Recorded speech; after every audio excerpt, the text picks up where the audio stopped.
नमस्कार मित्रों, एक और बार फिर स्वागत है आपका माइंडेटेड में। और बच्चों, आज हम देखने वाले हैं एम्पिरिकल फॉर्मूला, और जो कि आपका क्लास 11th का मोस्ट इम्पोर्टेंट टॉपिक है केमिस्ट्री का, है ना।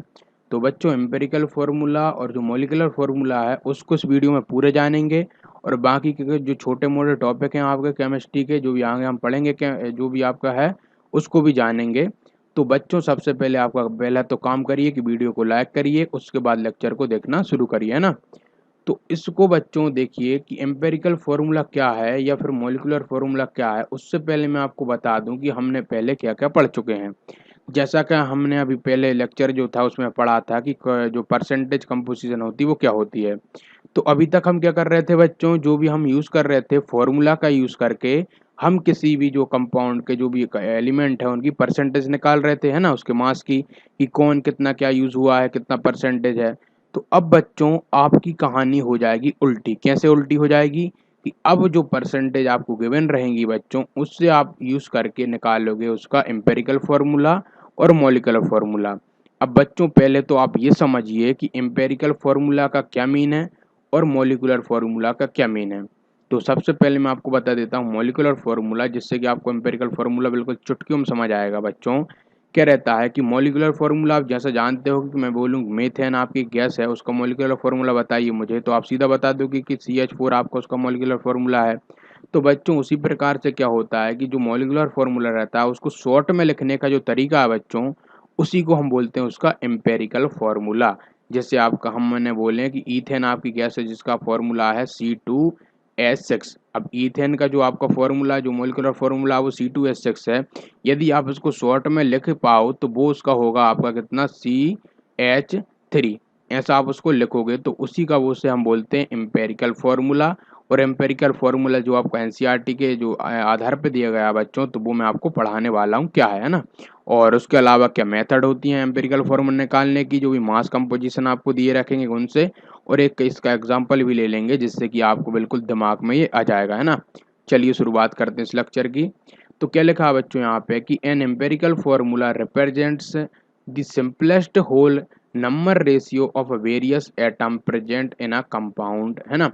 तो बच्चों, क्या है, यहाँ से आप डेफिनेशन इसकी लिख सकते हो कि एक एम्पेरिकल फार्मूला ये रिप्रेजेंट करता है किसको, कि सिंपलेस्ट, बिल्कुल छोटे से छोटे या सरल से सरल एक, और होल नंबर में उसको लिखना। होल नंबर जैसे आपका 1 2 3 4 ऐसे करके उसको सिंपलेस्ट वे में लिखना किसी भी मॉलिक्यूलर फार्मूला को, उसी को हम बोलते हैं बच्चों उसका एम्पेरिकल फार्मूला। जैसे मैंने आपको बताया था ईथेन का एग्जाम्पल लेके, है ना। आप समझ गए एम्पेरिकल फार्मूला क्या होता है। अब आपका लिखा है कि वेयर एज, यदि हम बोले कि जो आपका मॉलिक्यूलर फार्मूला है वो क्या होता है, तो वो क्या करता है, शो करता है कि exact number of a different type of atom present in the molecules of a compound. तो बच्चों, जो भी आपको कंपाउंड गिवन है, चाहे आपका ईथेन हो, मीथेन हो, सोडियम क्लोराइड हो, कुछ भी हो, उसका जो फॉर्मूला है बच्चों, उसके मतलब जो एलिमेंट है वो कितने क्या है, मतलब कि कार्बन आपका 2 है, 3 है, 4 है, 5 जो भी है, तो उसको डिनोट करके लिखना बच्चों, उसी को हम उसका मॉलिक्यूलर फार्मूला बोलते हैं। और उसके आप ईज टू भी हो चुके हो मॉलिक्यूलर फार्मूला से। तो अब बच्चों, अब आगे बढ़ते हैं और क्या लिखा है उसको हम पढ़ लेते हैं।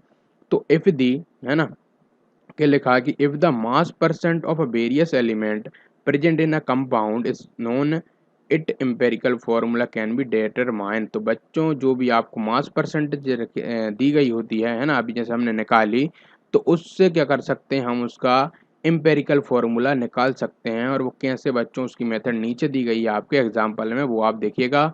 और मॉलिक्यूलर फार्मूला भी आप निकाल सकते हो, है ना। क्या लिखा है, can further B obtain if the molar mass is a known. यदि आपको मोलर मास पता है, एम्पेरिकल फार्मूला पता है, तो आप बड़े आराम से पता कर सकते हो उसका मॉलिक्यूलर फार्मूला भी।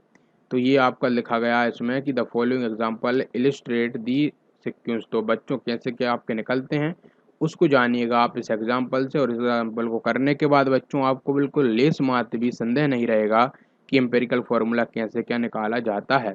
चलिए शुरुआत करते हैं। क्या लिखा है यहाँ पे बच्चों, यदि मैं पढ़ के बताऊँ आपको, ये कंपाउंड के में कंटेन होते हैं आपके क्या, है ना। आपसे बोला है कि कंपाउंड है और उसमें कंटेन है आपका क्या, कि 4.07% हाइड्रोजन है, 24 पॉइंट आपका 27% उसमें कार्बन है, और 71 पॉइंट आपका कितना 65% उसमें क्लोरीन है। इतना आप समझ पाए। उसके अलावा हमसे बोल रहा है कि इट मोलर मास बच्चों आपको गिवन है कि 98.96। अब मोलर मास क्या है बच्चों, जो भी आपको फॉर्मूला होगा और उसका जो सम अप करके जो भी एलिमेंट का जो भी मास वगैरह का सम अप करके आ रहा होगा उसको मोलर मास बोला है इन्होंने। तो उसका मोलर मास आपको कितना 98.96 है। और आपसे बोल ये रहा बच्चों की what are it empirical formula and molecular formula. तो अब आपको बताना है कि इसका मॉलिक्यूलर फार्मूला क्या होगा और एम्पेरिकल फार्मूला क्या होगा। चलिए स्टेप बाय इसको देखते हैं, जो भी आपका सॉल्यूशन दिया गया है एनसीईआरटी में। तो सबसे पहला तो उसने बोला है कि कन्वर्जन कर लो कि जो मास परसेंट है उसको ग्राम में। मतलब क्या है कि जैसे आपको गिवन था क्या कि एक कोई पूरा एक कंपाउंड था, उसमें आपका ये गिवन था ये गिवन था, तो आप मान लो कंपाउंड आपका पूरा 100% है, मतलब कि पूरा एक 100 ग्राम का है। अब बच्चों 100 ग्राम में से आप सीधा सीधा ये बोल सकते हो कि 4.07 ग्राम आपका हाइड्रोजन है, 24.27 ग्राम आपका कार्बन है, 70.1 ग्राम का क्लोरीन है। तो ऐसा भी आप बोल सकते हो। तो अब देखते हैं इन्होंने क्या किया। तो इन्होंने बोला कि since we are having mass percent तो it can be convenience to use 100 gram. तो बच्चों इन्होंने वही किया है कि सारा इन्होंने जो कंपाउंड उसको 100 ग्राम मान के चले ये। और उसके बाद इन्होंने क्या किया कि जो as the starting material 10 in the जो है आपका 100 gram sample of our compound. तो उन्होंने बच्चों वही किया जो मैंने आपको बताया कि 4.07 ग्राम हाइड्रोजन मान लिया, 24.27 ग्राम आपका कार्बन मान लिया एंड 71.65 ग्राम आपका क्लोरीन मान लिया। ये तो आपका निकल गया बच्चों क्या कि उसमें ग्राम वगैरह उसका मास है वो कितना है, ये निकल गया बच्चों। अब सेकंड स्टेप आपको करनी है बच्चों वो ये है कि कन्वर्ट कर दो इसको into a mole of a each element. तो अब बच्चों ये जो आपको गिवन थे उनको आप मोल में कन्वर्ट कर दो, और मोल में कन्वर्ट करने को मैंने आपको बताया है जो भी आपका गिवन मास है अपॉन में मॉलिक्यूलर मास। तो बच्चों माफ कीजिएगा अपॉन में मोलर मास, जो भी उसका मोलर मास है या फिर आप बोल सकते हो जो भी एक एलिमेंट का होता है। जैसे हाइड्रोजन का आपको पता है कितना मास होता है वो आप पता कर लो, है ना, और उसको उससे डिवाइड करा दो। वहीं पे आपको पता होगा कार्बन का कितना आपका मास होता है, उसको उससे डिवाइड कर दो आपका इसका मोल निकल आएगा। वहीं पे क्लोरीन का जो मास होता है उससे इसको डिवाइड कर दो, आपको क्लोरीन का जो है मोल निकल आएगा। तो इतना सरल होता है वो आपको करेंगे हम। देखिए क्या है यहाँ पे कि dividing the mass obtained by above the respective atomic mass of a various element और this give the number of a mole constituent element in the compound. तो हम क्या करेंगे बच्चों, जो भी आपका मोल निकालना हो हाइड्रोजन का, तो हम क्या करेंगे जो हाइड्रोजन का गिवन मास है वो कितना 4.07 ग्राम है, और उसका हमको पता है कि एटॉमिक मास होता है 1.008 ग्राम। तो आपका निकल के आ गया कि 4.04 ग्राम इसमें मोल होंगे हाइड्रोजन में, है ना। हाइड्रोजन के मोल कितने हैं उस कंपाउंड में 4.04 ग्राम है, हम माफ कीजिएगा मोल है। और वहीं पे हम मोल देखें किसके कार्बन के, तो वो कितने होंगे 24 पॉइंट आपका 27 ग्राम अपॉन में 12.01 ग्राम। तो अब यहाँ पे ये क्या है बच्चों, यहाँ पे ये वाला टर्म है आपका एटॉमिक मास और ये आपका गिवन मास। तो given mass upon atomic mass आपका मोल का फॉर्मूला है, और यहाँ से आपको निकला जाएगा 2.021 आपका मोल। इतने मोल आपके कार्बन के हैं, और उसी तरह से सेम यूज करके आप निकाल सकते हो क्लोरीन का। तो ये हमने क्लोरीन का भी निकाल लिया है ना। अब अगली स्टेप जो बच्चों आपको करनी है वो क्या है, वो आपको यहाँ पे लिखी है वो देखिए आप, है ना। तो अगली स्टेप जो आपको करनी है बच्चों वो है ये है कि डिवाइड कर दीजिए each of the mole value obtained above by the smallest amongst them, है ना। तो बच्चों सबसे छोटा जो भी आपका मोल निकाला है उसको सारी जो उससे डिवाइड कर दो। जैसे आपकी डिवाइड आपको करनी होगी कैसे कि मान के चलिए वहाँ पे सबसे छोटा क्या था उससे डिवाइड करोगे आप, तो निकल के आएगा आपके पास कितना, है ना। अब आपको मैं बताता हूँ सबसे छोटा क्या था। सबसे छोटी जो वैल्यू थी बच्चों आपकी क्या थी 2.021 थी, और जो आपकी दोनों बार आई थी, है ना। दोनों बार कैसे आई थी बच्चों कि जो आपका कार्बन था और क्लोरीन था वो 2.021 मोल था। इसलिए हम इसको जब डिवाइड करेंगे बच्चों तो आपके पास हाइड्रोजन निकल के जाएगा 2 आपका रेशियो हो जाएगा उसका, वहीं पे आपका कार्बन का बना जाएगा और क्लोरीन का बना जाएगा। तो बच्चों इस तरह से जो आपका फॉर्मूला होगा वो क्या बनेगा SCCl आपका, ये तो बन गया बच्चों क्या इसका रेशियो का फॉर्मूला, है ना। वहीं पे मैं आपको बताऊं कि इसका जो हमको निकालना क्या था, निकालना हमको ये था कि इसका एम्पेरिकल फॉर्मूला। तो बच्चों आप क्या करोगे आगे चल के कि in case the ratio are not whole number. अब देख रहे हो बच्चों कि यहाँ पे जो केस है उसमें क्या है सारे होल नंबर नहीं है, then they may be convert into the whole number by multiplying by a suitable coefficient. तो बच्चों होल नंबर का मतलब ये होता है कि यहाँ पे आपके सारी टर्म आपकी होल नंबर में होनी चाहिए।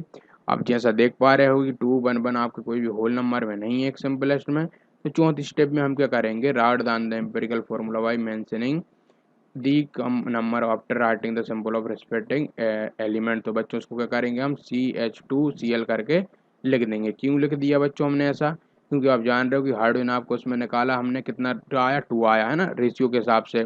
क्लोरीन आपका बनता है, हाइड्रोजन कार्बन आपका बनता है। तो सीधा सीधा हमने लिख दिया कितना, सी आपका H2Cl। ये तो बच्चों हो गया कि आपका एम्पेरिकल फॉर्मूला निकल आया यहाँ से। अब बच्चों हमसे अगला पूछा था उन्होंने मॉलिक्यूलर फॉर्मूला, तो उसके लिए बहुत ही ईजी स्टेप है, वो देखिए आप क्या है। तो स्टेप आपकी 5 है कि राइट मॉलिक्यूलर फॉर्मूला। तो उसके लिए हम क्या करेंगे बच्चों, सबसे पहले यहाँ ने दिया है कि डिटरमाइन करेंगे एम्पेरिकल फार्मूला मास को। एम्पेरिकल फार्मूला मास बच्चों क्या है कि जो भी आपको एम्पेरिकल फार्मूला था इसका मास निकालना हमको। कैसे बच्चों की, जैसे कार्बन आपका मास कितना होता है वो निकाली, हाइड्रोजन का 2 मल्टीप्लाई करके वो निकाली, क्लोरीन का सबको जोड़ दीजिए, और जो मास आएगा बच्चों वो होगा एम्पेरिकल फार्मूला मास। तो वो आप निकाल लीजिए यहाँ से। और adding the atomic mass of various atom present in the empirical formula, तो वो बच्चों आप निकालोगे, वो आएगा आपका 49.48 ग्राम।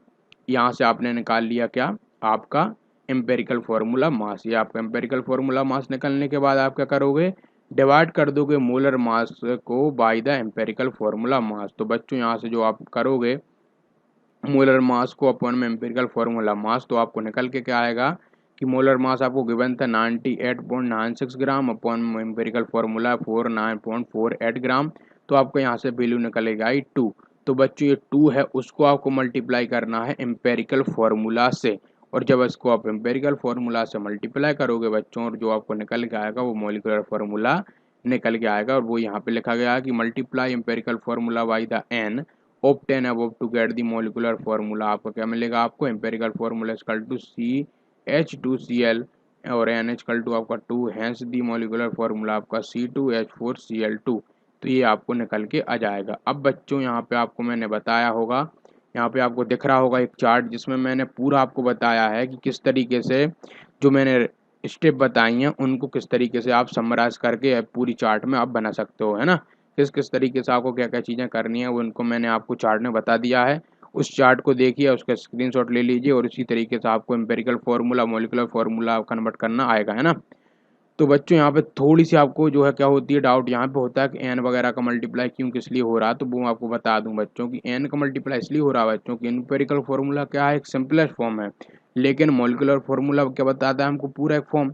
तो इसलिए उसको सिंपलेस्ट है उसको पूरा फॉर्म में बदलने के लिए हम जो यूज़ करते हैं वो आपका क्या है कि उसका एन की वैल्यू निकालते हैं, जो कि आपको कैसे निकलेगी, जो मोलर मास है अपन एम्पेरिकल फार्मूला मास करके, है ना।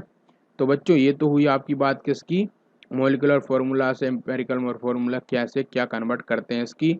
और अब अगला लेक्चर आएगा बच्चों, उसमें हम बताएंगे आपको स्टोइकियोमेट्री क्या है, और स्टोइकियोमेट्री का जो कैलकुलेशन है वो किस तरीके से होता है उसके बारे में। और वीडियो बच्चों आपको अच्छी लगी हो तो लाइक करिए, और नहीं लगी तो डिसलाइक करिए। और मिलते हैं नेक्स्ट लेक्चर में, तब तक के लिए ऑल द वेरी बेस्ट।